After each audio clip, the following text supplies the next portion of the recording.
वनुसल्ली वनुसल्ली अला रसूलिहिल करीम अम्मा बाद फ़अऊज़ु बिल्लाहि मिनश शैतानिर रजीम बिस्मिल्लाहिर रहमानिर रहीम क़ाल अल्लाहु तआला फ़िल क़ुरआनिल मजीद इन्नल्लाह व मलाइकतहु युसल्लूना अलन नबी या अय्युहल्लज़ीना आमनू सल्लू अलैहि व सल्लिमू तस्लीमा अला इन्ना औलिया अल्लाहि ला खौफुन अलैहिम व ला हुम यहज़नून। बिस्मिल्लाहिर रहमानिर रहीम। आज इंशाअल्लाह अज़्ज़ा वजल जिस मौजू पर मुझे लब कुशाई करने का मौका मिल रहा है वो ये है कि शान औलिया। बाज़ लोग कहते हैं कि माज़अल्लाह अज़्ज़ा वजल जो अल्लाह के वली हैं, अल्लाह के नबी हैं, अल्लाह के नेक लोग हैं, वो मर कर मट्टी हो गए। माज़अल्लाह उनको मुर्दा कहते हैं, वो मर गए, नबी मर गए। इनके बारे में इंशाअल्लाह अज़्ज़ा वजल कुछ अहादीस मुबारका और इंशाअल्लाह अज़्ज़ा वजल कुरानी आयात से रोशनी डालूँगा। सबसे पहले अल्लाह तबारक व तआला कुरान करीम फुरकान हमीद में इरशाद फरमाता है, अला इन्ना औलिया अल्लाहि ला खौफुन अलैहिम वला हुम यहज़नून। सुन लो, बेशक जो अल्लाह के वली हैं उन पर ना कुछ खौफ है ना कुछ गम है। पहली बात तो क्लियर होगी, जो अल्लाह के जो वली होते हैं, वली कहते हैं दोस्त को, जो अल्लाह के दोस्त होते हैं, अल्लाह के नेक मुकर्रब बंदे होते हैं, उन पर ना कोई खौफ होता है ना कोई अली भाई गम होता है। तो बाद लोग कहते हैं कि माज़अल्लाह अली भाई, लोग कहते हैं कि जो अल्लाह के वली हैं मार के मट्टी हो गए, और माज़अल्लाह नबियों को मुर्दा कहते हैं, नबी मर गए मट्टी हो गए। हालांकि इमाम फ़खरुद्दीन राज़ी ने तफसीर कबीर में साफ साफ अल्फाज में कह दिया, औलिया अल्लाही ला यमूतूना वलाकिन यनकिलूना मिन दारिन इला दार। जो अल्लाह के वली होते हैं वो मरते नहीं बल्कि एक घर से दूसरे घर में मुंतकिल हो जाते हैं।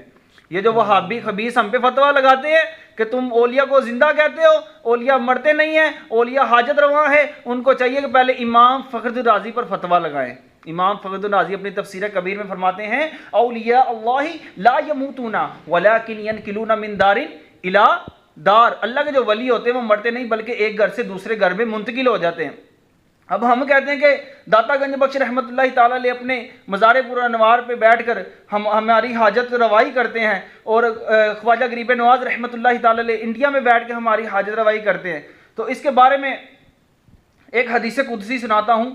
नबी करीम सल्लल्लाहु ताला अलैहि वसल्लम ने फरमाया कि अल्लाह तबारक व ताला फरमाता है कि कोई बंदा मेरी फ़राइज़ की अदायगी के अलावा मेरा कुर्ब हासिल नहीं कर सकता।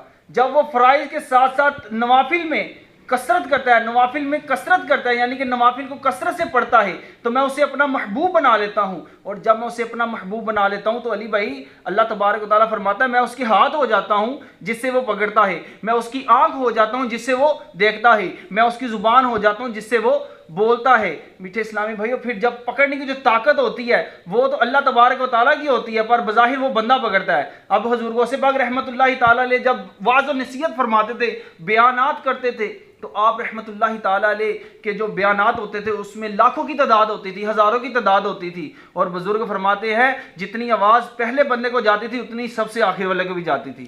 तो अल्लाह तबारक व तआला फरमाते हैं मैं उसकी ज़ुबान हो जाता हूँ जिससे वो बोलता है। तो जब बोलने की जो ज़ाहिर तो बोलते वो हुज़ूर गौसे पाक रहमतुल्लाहि ताला अलैह थे, पर उन्होंने फ़राइज़ के साथ साथ अल्लाह तबारक व तआला की इबादत करके नवाफिल अदा कर कर अल्लाह तबारक व तआला का मज़ीद कुर्ब हासिल कर लिया। और वो जो ज़ुबान में बोलने की ताकत थी वो अल्लाह तबारक व तआला की थी। तो हमें चाहिए कि हम इन खबीसों के मुँह ना लगें। अल्लाह तबारक व तआला इन्हें हदायत अता फरमाए। अल्लाह तबारक व तआला से दुआ है कि अल्लाह तबारक व तआला हमें सही उल अक़ीदा सुन्नी बनने की तौफ़ीक़ अता फरमाए। व आखिर दावाना अनिल हम्दुलिल्लाहि रब्बिल आलमीन।